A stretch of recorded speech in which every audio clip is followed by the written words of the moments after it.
Good evening, everyone. My name is Jeana, and I'm the Preparedness Coordinator for the Jefferson County Health Department. And I just wanted to take a few minutes to discuss the contract that we have with an outside company called Maximus.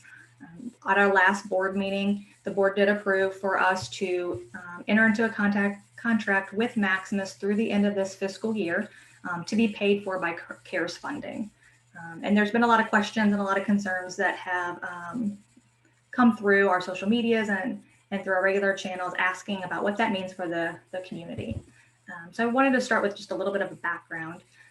Since the very beginning, since our first case, March 22nd, I believe, we have been doing case contacts and case investigation.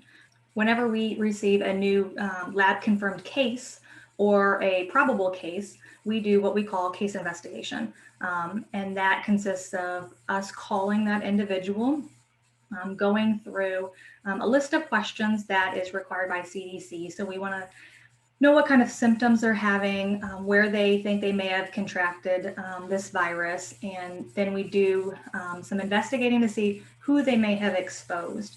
And then from that investigation, we get that list of who needs to be contacted as an exposure or contact tracing. One of the other things we do while we're on the phone is give education. So we want everybody to be fully aware of what isolation means for them and how to do it properly. If you are isolated because you have tested positive for COVID, or you are considered a probable case, meaning you have been exposed to someone and you have become symptomatic, or with the new antigen testing coming out, an antigen positive is considered a probable for us. So it is not a definitive diagnostic test, but it is does warrant enough to call you a probable. And that is all based off of the CDC case definition that was updated in August. If you are lab confirmed or a probable case, it's really important to understand how to isolate within your home away from other folks. We want to make sure that we can get their quarantine started as soon as possible. And we also want to make sure that people are not getting sick. So really isolating away from other individuals in the household, making sure proper disinfecting. We have a whole list of things that we try to educate everyone on whenever we're on that phone call. Typically, that call lasts anywhere from an hour to 2 hours, with an average about an hour and a half. At this point, with the community cases we see, typically when we make a phone call to investigate a lab confirmed case, we find that there are other lab confirmed cases within the household, or there are exposures that have already become symptomatic and meet our probable case definition. So when we're on the phone, we try to get information and educate as many people as we can while we have them that communication started. So that's why those phone calls can take a pretty long time, depending on how many folks are in the household. If there are kiddos in the house, we want to make sure that we're speaking to that guardian to let them know what isolation and quarantine means for those kiddos, and kind of walk through, depending on the ages, to see if it is feasible for them to isolate and quarantine away from each other, or if they're younger, if they're going to have to continue one-on-one care, what that means, and kind of try to find the best strategy for that family. But those phone calls do take about an hour and a half on average. We take that list of anyone that's been exposed, household contacts, community contacts, work contacts, school contacts, and we hand those off. We use Teams here. So we hand those off to our exposure team, and they make a phone call to that person, letting them know they've been identified as a exposure to a positive case or a probable case, and that they do need to quarantine. And in that conversation, we give that information on what quarantine looks like. So what it looks like for them in their home is still really important if you're in quarantine to stay away from other family members, because if you do become sick, if you have quarantined away from everyone, then you no longer have another list of folks to quarantine off of you. So if you are able to stay in a room by yourself, have your own bathroom, disinfect, go through that quarantine period away from your family, then if you do become sick, then that family does not necessarily have to quarantine, depending on what that situation looks like. And then we also make sure that if there are adult members in the house of a positive case, we want to make sure that we speak to them directly. Anybody under the age of 18, we're going to speak to their parent or guardian. Over the age of 18, we're going to make sure that we speak to them directly. So we get that a lot of times, especially folks 18, 19 years of age that are in the home. We make sure that we call them directly. We can give parents all the education on what isolation and quarantine means, but we want to make sure we speak to them directly. Those conversations take 15, 20 minutes. They're a lot faster than the other one. There's not as much information, but they do still take a little bit of time. So currently, one of our case investigators for those positive and probable cases can do about 7 to 8 cases per day. We work 9-hour shifts here, but there's a lot of in-between time of paperwork and documentation, and we start a lot of phone calls that we start the documentation and we either don't have someone pick up whenever we call, or we sometimes get halfway through a conversation and something happens and we have to stop that investigation. So there's kind of a lot of false starts sometimes during the day. So 7 to 8 cases per day one person can do, and that's a pretty good average. Some days we can get through more and some days we get through a lot less, just depends on what those phone calls look like. So any given time we probably have 6 or 7 staff at most working on those positive cases. So when we're getting over 100 a day that come through, we're getting behind, and we get behind a little each day to where we can't get caught back up.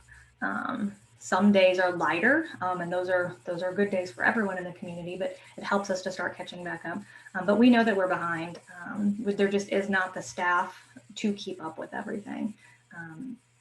And it's not a situation we want to be in, but that's just the facts of where we are right now. And that is really one of the driving forces of hiring Maximus.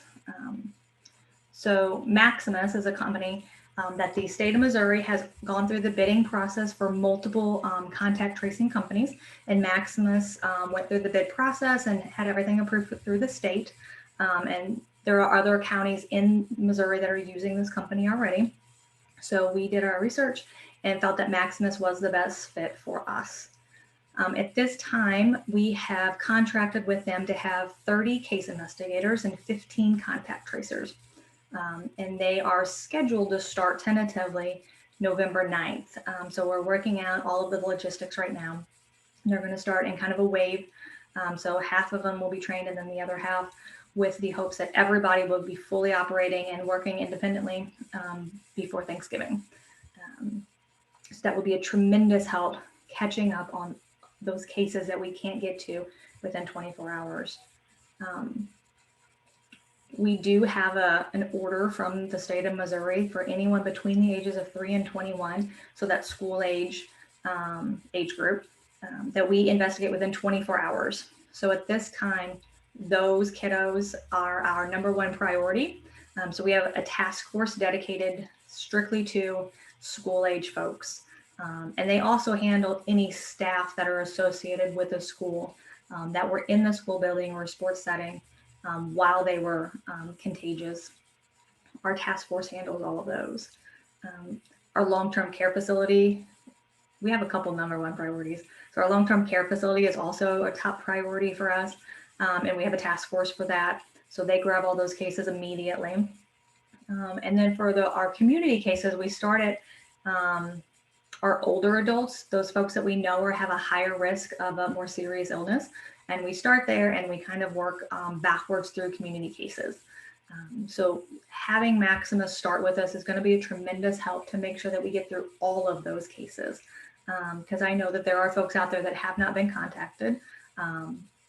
We're doing our very best. We just do not have the manpower to keep up with it at this point.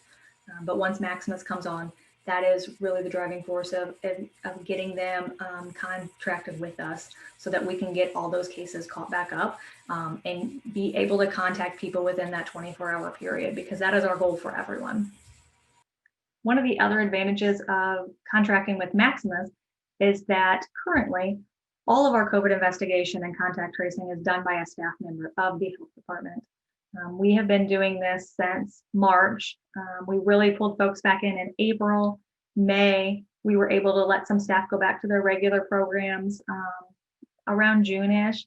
And then it only lasted for a few weeks and our caseload just kind of skyrocketed. at that point, and we had to pull all of our staff back in to COVID response. So at this point, we know that there are programs that we want to get back out there into the community. We want to get more clinic going. We have not shut our doors completely. We've been running clinic out of a single building, typically curbside. So we know we've had limited services, but we've tried to keep anything that was a priority and just could not be let go for the community. We've tried to keep everything running as best we can. But the staff is stretched thin and they need to get back to their regular programs. So bringing Maximus in is going to help us do that. It's not going to be 100% pre-COVID. I don't know that anybody's going to go back to exactly what we looked like prior to COVID, but we are working diligently right now, trying to get staff back into programming and get it back out into the community. We know that there are needs that need to be met. And these are those programs that our employees, they love, and they want to get back to their regular job and get back there helping one-on-one. So Maximus is going to allow us to do that. We'll be able to pull our staff back in, which is something that from the time we started gearing up for COVID, we were already planning on what this looks like when we're done and how we systematically pull people in and then get them back to their program. So we're excited to be able to start doing that for our staff and to be able to get our programs back out into the community. One of the questions that's been coming through, and we see it pop up, kind of comes and goes, is how do we know that the folks we're putting on quarantine were truly exposures and not just vendetta or maliciousness from the case? A lot of folks are worried that if they've had a falling out with a friend and they become positive, they may name them as a contact just so that they can't go to work for 14 days and to try to disrupt their lives.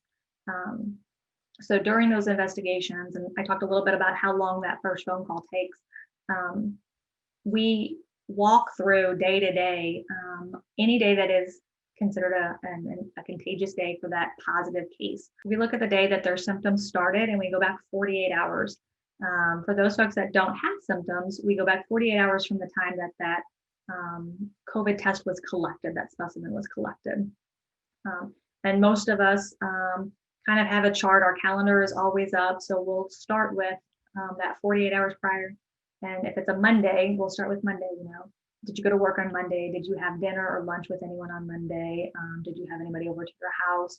We try to do a very thorough investigation. And we are looking for anybody within 6 feet for a cumulative 15 minutes within a 24-hour period. So families especially are important. You are with each other on and off all day, but maybe not 15 minutes straight. It could still be considered an exposure depending on what that situation looks like. So we walk them through all of their situations and kind of try to figure out what kind of setting it was, where they were located, how the room was set up, if there were barriers. We walk through all of that with them. And we try to get the very best exposure list that we can. We understand we do not want to be overly cautious. We don't want to be quarantining people that don't need to be, but we also want to make sure that we are being thorough in that investigation. And that's partly why it takes so long on those phone calls. We walk through day to day, up until the time that we're talking with them, to make sure we have a very comprehensive list of true exposures. Some folks can go either way. Either they don't have a lot of contacts, or when we start, they've got 50 contacts because they're so concerned about making someone sick that they are being almost overly cautious. So we walk through each person and try to find the setting that they were in to really decide if that was a true exposure or not. All of us have a slight risk. We're never going to take that away, but we want to make sure that they really meet that case definition of an exposure. Like I said before, once we get that list, it goes to our exposure team and they start making that phone call. We don't ever identify who the positive case is. So when we make that phone call, it really is the majority of the time, they'll say, oh, I know it was my friend Jake, or it was my mom, or I know that it was my best friend, they just called me. Most everyone we call knows the positive that we're calling about. And it helps those conversations. If they don't know and they're just completely clueless, there's not a lot that we can do for them. We cannot tell them who the positive case is. So we walk through and let them know that they were named as an exposure. The last exposure was this date, and we can walk through that day with them if they really have no clue where the exposure happened. Walk through that day and see if it matches up with the case notes that we have from the positive case. Again, we're not going to confirm or deny through that, but we do try to be extremely diligent about it. If they come back and they just are really adamant there is no way that they've ever been in contact with anybody, they don't go anywhere, we'll call that positive case back and try to go through that investigation again and talk through it again. So maybe after they thought about it, they realized, oh, that person was sick and they weren't there, but they typically are at the meeting every single time, but for some reason you're right, they weren't there that day. And we can't amend that. So if we decide, if upon investigation, we find that that person really should not have been on the exposure line list, we will call them back and tell them, upon further investigation, we realize you weren't a true exposure, and we can release that quarantine. I think one of the most common settings we've seen or had questioned the honesty of the positive case is probably in our younger folks, so our kind of our high school age, our sports teams. There's a lot of rivalry, especially in Jefferson County. We're all passionate about what school district we come from, and that is something that's been questioned a couple of times in situations with sports teams or after school parties, something like that. Anything that happens in the school or on a team setting or a school sanctioned event, we actually refer to the school to help us with that investigation. This started because our little guys may not know every single kid that they play with or what their names really are, especially beginning of the school year and they're in kindergarten. They may not have learned all their friends' names yet, or maybe they have them backwards, or anything that could happen. So we rely on the school nurses, the administrative team, coaches, and they're the ones that give us those lists. So they will pull seating charts, class rosters, bus schedules. They're very good at what they do in that investigation, and they will go through everything that they have, and they will come back to us and say, here is a list of who wasn't at true exposure within the school or on the sports teams. So it's not something that we ask. We're going to ask the high school player. They're going to give us all of their exposures that they know of, their outside contacts, their family contacts. We'll go through the parents for that. But we will take that as an exposure if a kid names somebody in that fashion. But when it comes to in the school setting and the sports settings, we go by the superintendents, the nurses, the folks that are in the building and have access to those records. So I hope that eases some folks' minds, but we do investigate to the best of our ability in that. And for the most part, we've had very good success. Like I said, normally when we call someone, they've already been aware of who their positive case was. One of the final things I want to talk about Maximus and this process that we are starting with onboarding this company, getting our folks back to their programming, is that we're also trying to we're transitioning over to the state systems. So they have just rolled out a contact tracing software program. They have rolled out their new case investigation program a little while ago, but we are transitioning over to that. So we currently do everything with line lists. So we've got Excel sheets, and all of our data lives in there. I know data is one of the hot topics we get questioned on a lot. Our current process is it's not completely manual. Everything's in Excel, and we have formulas written that populate the data and our aggregate numbers. But we don't have a way to get that data into our dashboard or onto our Facebook posts or social media posts in an automated fashion. That is still manual. So we're taking that aggregate data that's been formulated in Excel, and we are hand keying that back into our other processes. And there are many checks and balances in this system, but it is time consuming. So one of the things that we're excited about is once we have Maximus onboarded, we have the staff that will be staying with us on COVID trained in these new processes, and we transition completely over. We will be updating our dashboard. So we're building a fresh dashboard that will be automated. So we will be able to pull that data from the system and input it directly into a program so that our dashboard can be updated every day. We can do our weekly reports, but all of that's going to be a lot more automated. So that's going to save our staff a little bit of time as well. The last thing I want to talk about when it comes to isolation and quarantine, there are programs out there to help folks. So we try to ask everybody whenever we're talking to them to make sure that they've got somebody that can get their groceries for them, get their medication. We want to make sure that everybody's standard of living maintains. We don't want anybody to go without because they are in isolation or quarantine. So we try to ask those questions.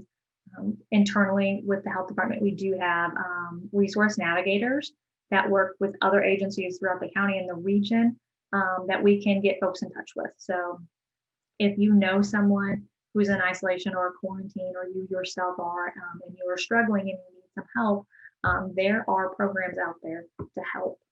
They're not all strictly to just county. Some of them are regional, some of them are national. But if you are struggling, make sure you reach out. We can get you in touch with our resource navigator or somebody at the county that can help that process. But there are avenues of help out there for you. So we want to make sure that we don't want anybody to suffer because of this unduly. So if there are needs that you have, make sure you reach out. A lot of the faith-based communities have resources set up amongst them. So there are plenty of resources out there. And if you need us to get in contact with anyone, please, again, just reach out and we will help walk through that process with you. Thank you for taking the time to listen. If you have any other questions or concerns, please reach out. And we will keep you posted as things change. But we are very excited to have Maximus on board with us. And I know that our staff are excited to start getting back to some regular programming and get our programming back out into the community. Thank you.